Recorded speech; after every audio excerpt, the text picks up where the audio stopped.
Okay, we're back, and we're going to be doing closed resonators today. Oh man, aren't that awesome? So what's different with a closed resonator? Well, in case you couldn't tell from your context clues, one end of the resonator is going to be closed, like sealed. Alright, so in this case, the sealed end is going to be right here on this end. There is no opening. It is, you put a cap on the end of the pipe, alright? So air cannot get out that way. There's still going to be one end open, alright? This end is still open for air to go out or whatever. So that's what it is in general. So what's going to happen is we're going to have some pressure wave, right? This is our pressure wave here, right? The dark spot, because it's compact, and it's going to be moving this way. You can see it's moving this way, and once it hits the end of here, it's going to go out, right? So it's going to leave the tube, which is why the sound is going to leave the tube. But remember, when it hits the open end, it's going to reflect, and it's going to be the opposite. So we have this rarefaction wave, this uncompression, right? And it's going to be traveling back to the left. Okay? But now when it hits this end, there is nowhere for it to go. Okay? Since there's nowhere for the rarefaction to go, it cannot invert because there's nowhere for it to collect the air molecules to be a compression. All right? So what's going to happen is it's going to reflect off of there, and it's still going to be a rarefaction until it gets to this side. Okay? And then what's going to happen is it's going to hit this again. This is going to be a rarefaction wave coming. So it's, the pressure wave's right here, and this is the area in between the pressure waves. Okay? That's what the rarefaction is. And what's going to happen is it's going to make a compression, all right? So a little compression in here, and it's going to bounce back this way, as you can see here. Now it's going to hit the sealed end, and it's going to do the same kind of thing, where the compression is then going to bounce back out, all right? And then you're back to there again, all right? And then it's just repeat, million zillion times. Okay, so that's how a closed end resonator works. That's what makes it different than an open end resonator in practice. We're going to talk about the math behind there because the math has changed a little bit. Now, what would a closed end resonator look like in the real world? It would look something like a clarinet as an example. Why is a clarinet different than a flute from yesterday? Because of its mouthpiece. The mouthpiece is closed. So when you play the clarinet, you put your mouth over it and you hold it closed with a reed. The reed does not allow air to freely flow in and out like it does with a flute. Now, this end is open, right? So this end doesn't act like that, but this is a closed end because there is not free-flowing air in and out like there was before. Okay, so let's talk about the harmonic. So here's an example of some closed end resonators. Okay, so let's do the fundamental, because we always start with the fun. Oh, I'm sorry, the mental. And this is also the first harmonic. Alright, just like before, let's start with our antinode on the open end. Now, you're not going to have an antinode on this side because the wave does not invert on this side. So you are going to have a node. Alright, so you have your one node, right, on the wall there, and that's all you're going to have. So your wave is going to look like this. Maybe without the spike, but whatever. That's what your wave is going to be. Now, we're going to say that the pipe is L long, so we're going to talk about the wavelength just like we did yesterday, or 5 minutes ago if you're just doing these one at a time. So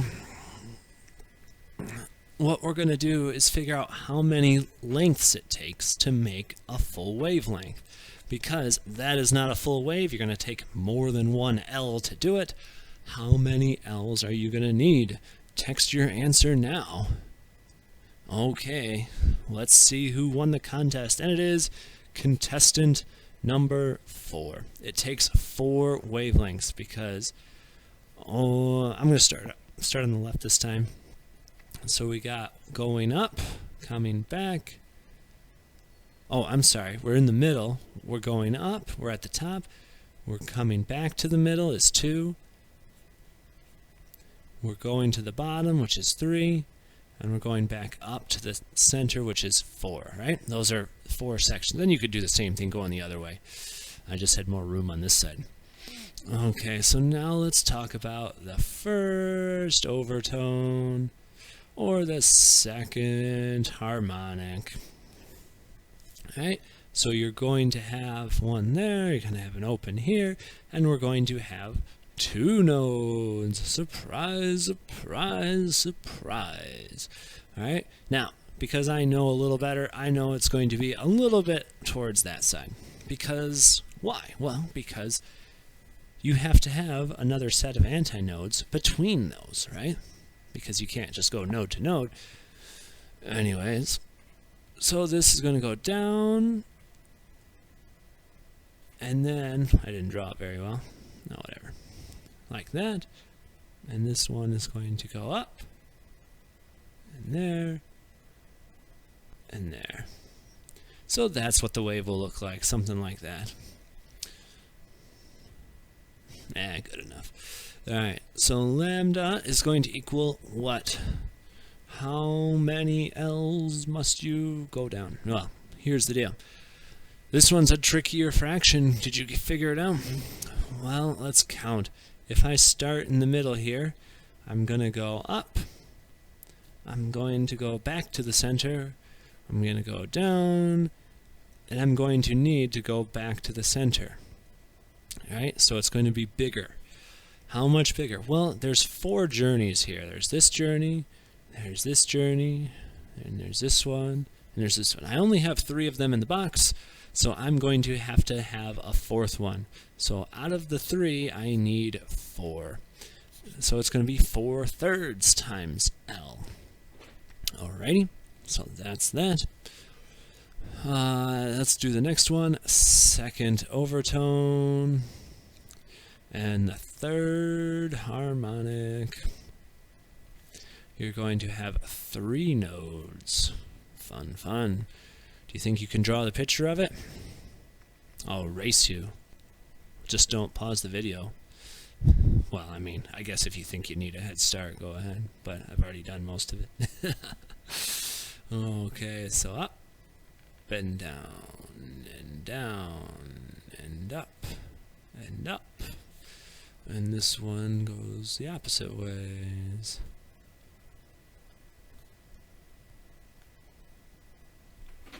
Ta-da! Okay. So, with that in my end, so what is lambda going to equal? Do you think you can figure it out? Give it a shot. Okay.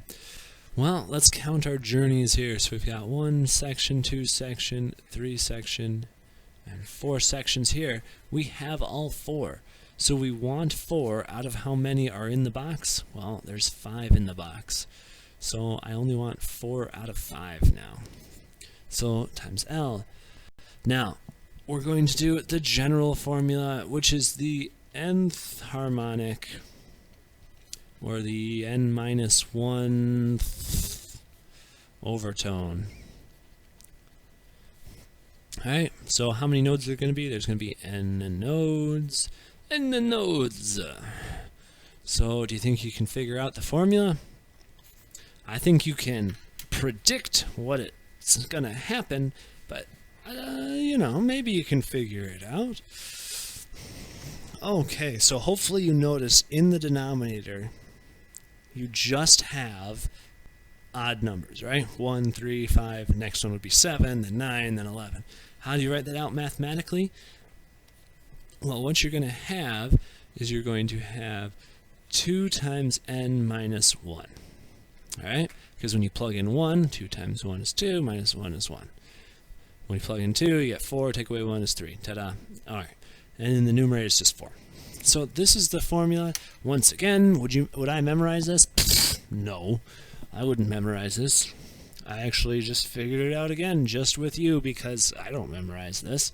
But what's important is that you're able to reinvent it. You're able to understand it. That's what matters more than memorizing. Okay, so let's do a couple practice ones. Determine the length of a closed-end air column that produces a fundamental of 480 hertz. The speed of waves in air is known to be 340. Nice. So closed-end resonator, there we go. So we want the length of a fundamental. So let's draw what a fundamental would look like. A fundamental is going to look something like that. Nice. So from this, I know the wavelength is going to be 4 times the length of the tube, right? Now, we also know that V is equal to lambda F. Have you gotten bored with this formula yet?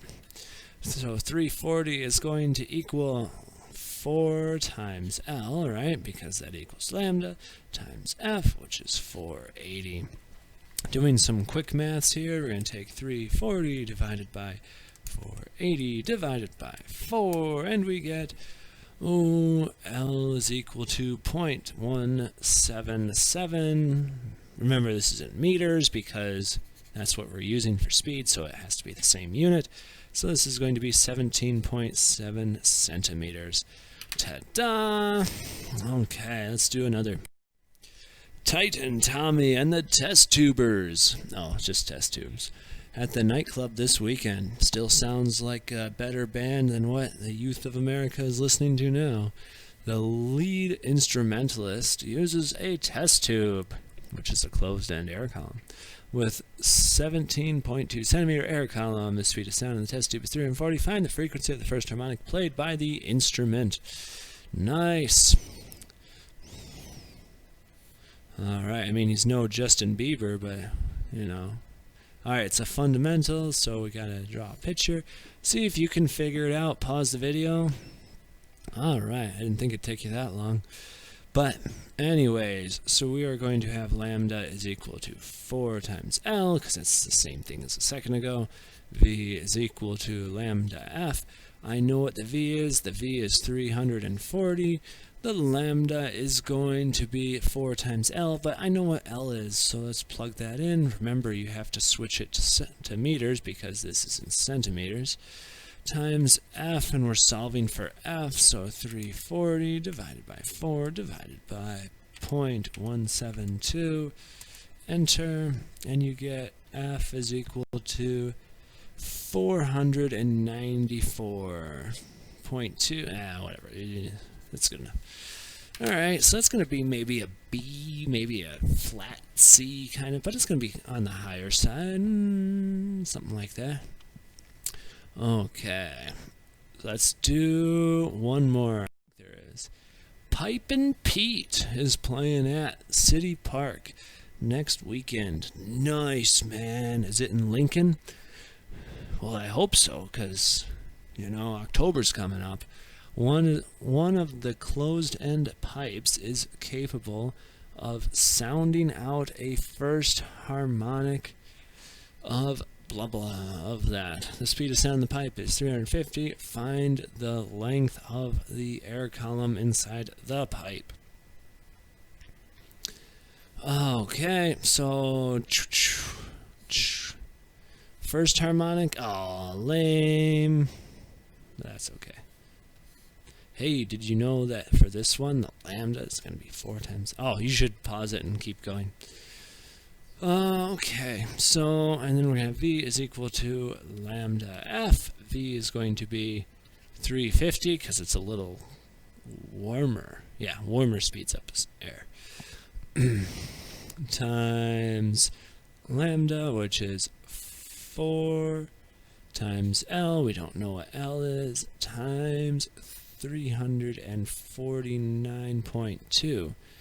Well, so let's take 350 divided by 349.2 divided by 4 is equal to, L is equal to 0.251 meters, which is the same thing as 25.1 centimeters. Ta-da! Okay, wasn't that fun? Okay, so what we're going to practice that, and then tomorrow we'll have some timbers. Go get 'em.